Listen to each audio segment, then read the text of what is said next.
যারা দেখছে তারা আমার চরিত্রটা কেমন সেটা অলরেডি জেনে গেছে। ওকে, তো এই যে তুমি কি মনে করো যে নারী চরিত্র সত্যি বেজায় জটিল কিনা?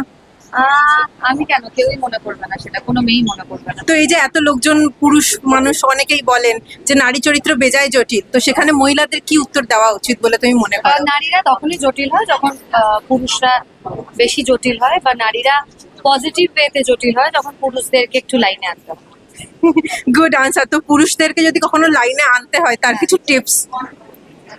আমার মনে হয় যে এটা কোনো টিপস হয় না, এটা ওই তখন জটিলতা দেখাতে হয়, অটোমেটিক্যালি লাইনে চলে আসে। ওকে, আর এই যে এই মুভিটার আমরা এত ভালো রেসপন্স পাচ্ছি, আমি আগের দিনও গ্র্যান্ড প্রিমিয়ারে এসেছি, তো সবাই যে ভালো ফিডব্যাক দিচ্ছে, এত ভালো রেসপন্স আসছে, তো এটা নিয়ে তোমার কতটা এক্সাইটেড বা ভালো লাগা? না দেখো, এই কারণেই ছবিটা বানানো হয়েছিল যে আমাদের ছবি লোকে দেখে যেন কেউ না বলে যে প্রচন্ড একটা কি দেখেলাম মাথা যন্ত্রণা, বা মাথা মুন্ডু কিছুই নেই। ম্যাক্সিমাম আমরা আশা নিয়ে যাই, মানে এই ধরনের রমকম।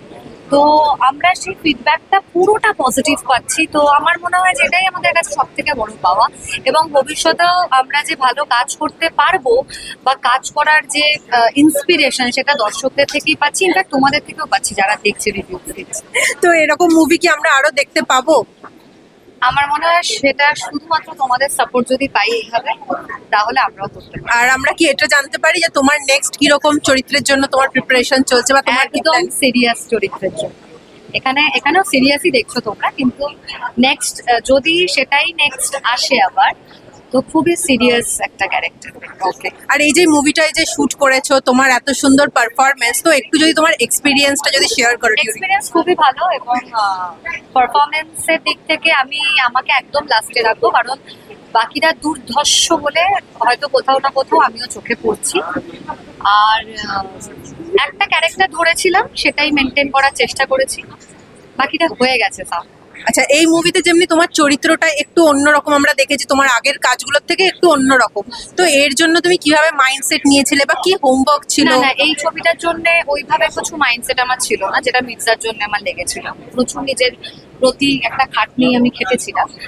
এই ছবিটার ক্ষেত্রে বলতে পারো যে সবিনীদি সোহাগদি ছিলেন, তো একটা মাইন্ডসেট ওখানেই কাজ করছিল যে কোথাও ভুল হলে ওনারাই সেটাই ঠিক করেছিলেন, তো সেটাই হয়েছে। ওকে, তো তোমাকে তোমার অভিনয় দেখে দর্শক অলরেডি আগেও তোমার কাজ দেখে খুব ভালো ফিডব্যাক দিয়েছে, এখনো খুব ভালো ফিডব্যাক, তো ওভারঅল মানে তোমার যে এত ভালো এক্সপিরিয়েন্সটা যে শেয়ার করলে, এবার মানে তুমি দর্শকদের উদ্দেশ্যে কি মেসেজ দিতে আমি চাইবে? দর্শকদের উদ্দেশ্যে এটাই বলবো যে আমরা ছবি বানাই আপনাদের জন্য, এবং আমরা চেষ্টা করব চিরকাল, চেষ্টা নয়, মানে আমরা কথা দিতে পারি যে আমাদের হাউস থেকে যাই ছবি আসবে, অঙ্কুশের হাউস থেকে যাই ছবি আসবে, সেই ছবি আমাদের তরফ থেকে আমরা 1000% চেষ্টা করব ভালো করার, কিন্তু বাকি দায়িত্বটা পুরোটাই আপনাদের, যে আপনারা ছবিটাকে কিভাবে গ্রহণ করবেন বা কতটা ভালো মানে আশীর্বাদ বা রিভিউজ সেগুলো।